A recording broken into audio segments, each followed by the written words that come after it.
चलिए, ये मुगल काल के कालीन संक्षिप्त राजनीतिक इतिहास है। ये कक्षा 12 के अध्याय नंबर 6 में है। इसका डिटेल वर्णन किया गया। इसका संक्षिप्त इतिहास हम इसमें देते हैं ताकि विद्यार्थी है ना एक नज़र में एक 2-3 मिनट के वीडियो में ये पूरा इतिहास को जान सके। चलिए आइए, सबसे पहले देखिए है ना, मुगल वंश के संस्थापक जहीरुद्दीन मोहम्मद बाबर है ना का जो जन्म हुआ था वो फरगना में हुआ था, ठीक है। और इसका जन्म हुआ था 14 फरवरी 1483 ईस्वी को फरगना में। इसका पिता का नाम उमर शेख मिर्जा एवं माता का नाम कुतुब निगार खानम। भाई ये 8 भाई बहन थे है ना। इसका भाई बाबर, जहांगीर, नासिर और बहन में हो गया खान जदा बेगम, मिहिर बेगम, शाहबानो बेगम, कादर सुल्तान और एवं रकिया सुल्तान। इसके बाद ये माता की ओर से चंगेज खां का 14वां वंशज था एवं पिता की ओर से तैमूर का क्या कहते हैं 5वां वंशज है। इस प्रकार देखा जाता है तो बाबर के रगों में 2 वंशजों का खून बह रहा था। एक क्या था तैमूर का और दूसरा क्या था चंगेज खां का, ठीक है। चलिए आइए अब देखते हैं आगे उसका क्या सिलसिला है भारत आने का। देखिए उसका जो नाना था यानी कि इसकी माँ कुतुब निगार खानम जो था ये यूनुस खां की पुत्री, ये तैमूर वंश के राजा यूनुस खां की पुत्री थी, ठीक है। इसके बाद आइए, ये अपने आप को चागताई तुर्क कहते थे। चागताई का तात्पर्य होता है चंगेज खां का एक वंशज था जो कि एक भाग था जो चागताई कहलाता था, है ना, चागताई कहलाता था। और तैमूर कहने का तात्पर्य ये हो गया कि ये अपने क्या कहते हैं पिता की ओर से तैमूर मतलब तैमूर का क्या थे वंशज था, ठीक है। इसीलिए ये अपने आप को चागताई तुर्क कहा गया। चागताई इसके माता की ओर से चंगेज खां की तरफ से और तुर्क जो है ये तैमूर यानी अपने किसके पिता की ओर से, इसीलिए अपने आप को ये चागताई तुर्क कहा। कौन? बाबर। इसके बाद आइए 8 जून 1494 ईस्वी को पिता की मृत्यु के पश्चात वह 11 वर्ष के उम्र में मात्र फरगना का क्या बना? राजा बना। फरगना का क्या बना? राजा बना, शासक बना, ठीक है। आइए, उसे लालसा था कि वो समरकंद को जीते, है ना। किसकी लालसा था? बाबर की लालसा था कि वह समरकंद को जीते और लालसा उसका क्या हुआ, इन्होंने कोशिश किया तो इन्होंने जीत लिया और उन्होंने 1497 ईस्वी में समरकंद को भी जीत लिया। 1497 ईस्वी में समरकंद को जीत लिया और समरकंद पर मात्र वह 100 दिन रहा। कितने दिन? 100 दिन रहा। 100 दिन के पश्चात है ना फिर उन्हें समरकंद छोड़ करके भागना पड़ा, क्योंकि देखिए यहाँ पर क्या बोला 1501 ईस्वी में सैवानी खां उज्बेक ने है ना क्या था उसे समरकंद क्या उसे फरगना से भी क्या कर दिया, है ना, फरगना से भी क्या कर दिया, भगा दिया। फिर आइए 1504 ईस्वी में, लेकिन ये मेहनत करते रहा। 1504 ईस्वी में काबुल और 1510 ईस्वी में फिर पुनः समरकंद और काबुल दोनों को इन्होंने क्या किया, जीत लिया। फिर देखिए देखते यानी उसी साल 1500 क्या कहते हैं 10 ईस्वी में है ना उज्बेक के सरदार अब्दुल्ला खान ने समरकंद को जीत लिया और फिर समरकंद उसके हाथ से छूट गया।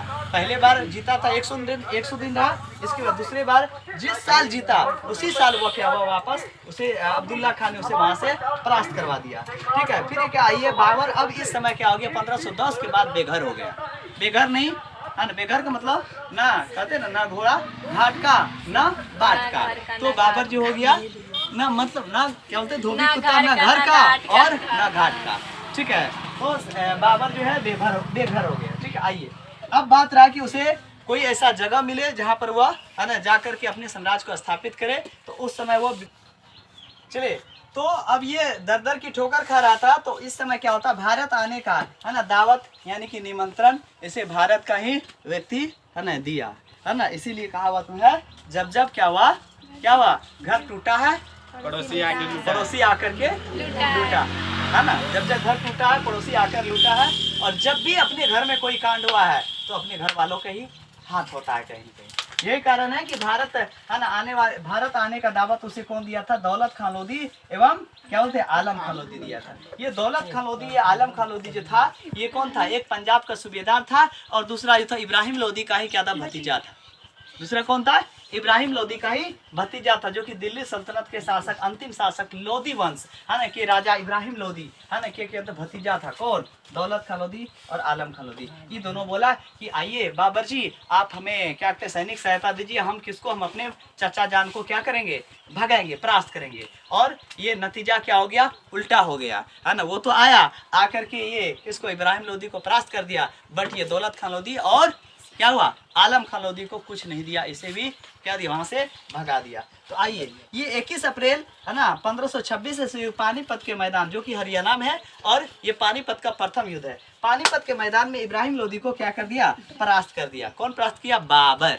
बाबर तो इसी का तो तलाश था, वो दर दर की ठोकर खा रहा था, कहीं उसको जगह नहीं मिल रहा था, इसीलिए भारत आने का उसे मौका दे दिया, है ना, मौका पर ये मार दिया, चौका नहीं छक्का, ठीक है। और ये 1526 ईस्वी में पानीपत के है ना मैदान में इब्राहिम लोधी को क्या कर दिया, परास्त किया। और याद रहे, इतिहास में यहाँ पहली घटना था जिन्होंने है ना युद्ध में तोप खाने का इस्तेमाल किया था। तो बाबर अरब से आया था और अरब में एक तोप खाने है ना तोप का इस्तेमाल करता था, जो आग का गोला निकालता था। ये तोप खाने के है ना बदौलत इब्राहिम लोधी को परास्त करके ये भारत में अपना क्या किया, साम्राज्य स्थापित कर लिया, ठीक है। यही से हो जाता है भारत में मुगल वंश का क्या होता स्थापना। आइए, इसके बाद क्या 21 मार्च 21 मार्च क्या होते 1527 ईस्वी खानवा की युद्ध हुआ, जिसमें राणा संगा को परास्त कर दिया। ये राणा संगा जो था, ये भारत का उस समय का है ना बहुत ही शक्तिशाली और क्या बोलते हैं, बहुत ही शक्तिशाली और प्रसिद्ध साम्राज्य था, जिसका शक्ति का है ना कहीं अंत नहीं था। इनको क्या किया, ये 16 मार्च 1527 ईस्वी में खानवा के युद्ध में इसे क्या कर दिया,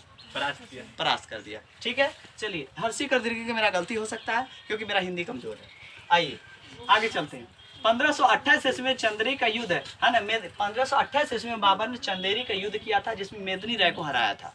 किसको हराया, मेदिनी राय को हराया। यहाँ पे देखिए, एक राजपूत को यहाँ हराया, एक राजपूत को इन्होंने यहाँ हराया, है ना। चलिए, इसके बाद 1529 ईस्वी में उन्होंने घाघरा का युद्ध किया। इसमें कौन किया, मोहम्मद खान लोधी को परास्त किया। यही जो इसका चेलवा था, जो दावत दिया था उसको आने के लिए, कहाँ है, दौलत खान लोधी और आलम खान लोधी, उन्हीं का चेलवा था ये सब। कौन, महमूद लोधी, और क्या बोलते हैं, को ये परास्त कर दिया। कौन, बाबर परास्त कर दिया। और 1530 ईस्वी में बाबर की क्या हो गया, मृत्यु हो गया, ठीक है। एक बात याद रखिए, जब भारत आया था, है ना, भारत आकर 1526 ईस्वी इब्राहिम लोधी हरा दिया था, इसको धन दौलत बहुत ज्यादा मिल गया था। इसके सहयोगी बोल रहा था कि चलिए बाबर को, कि अब चलिए, हम धन दौलत तो लेके चले गए, है ना, ले लिए, अब हम लोग को चलना चाहिए। इन्होंने बोला, कौन, बाबर ने कहा कि नहीं, ये इतने सब धन दौलत देख करके तुम्हारा क्या हुआ, मन भर गया, नहीं जाएंगे। इस धन दौलत का हमें एक दिन मालिक बनना है। और उस समय भारत सोने की चिड़िया है ना कहा जाता था, क्योंकि उस समय फिर भी भारत में बहुत धन संपदा था,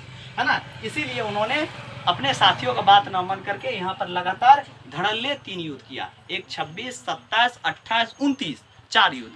1526 में पानीपत, 27 में है ना क्या होता खानवा का युद्ध, और 28 में चंदेरी की युद्ध, और बोलिए 29 में घाघरा की युद्ध, और 30 में बेचारा का क्या हो गया, मृत्यु हो गया। क्योंकि कहा जाता है कि इनके क्या बोलते हैं, ये आया था अरब प्रदेश से। अरब प्रदेश का जलवायु गर्म था, और गर्म जलवायु से इस जलवायु में प्रवेश किया तो धीरे धीरे इसका स्वास्थ्य बिगड़ गया, और बार बार युद्ध करने के पश्चात है ना इनके स्वास्थ्य बिगड़ जाने के कारण ये 1530 में इसकी क्या हो गया, मृत्यु हो गया। और इसके द्वारा किए गए युद्ध, यानी बाबर के द्वारा किए गए युद्ध का है ना छोटा सा ट्रिक है, जो कि याद रखने के लिए अच्छा रहेगा।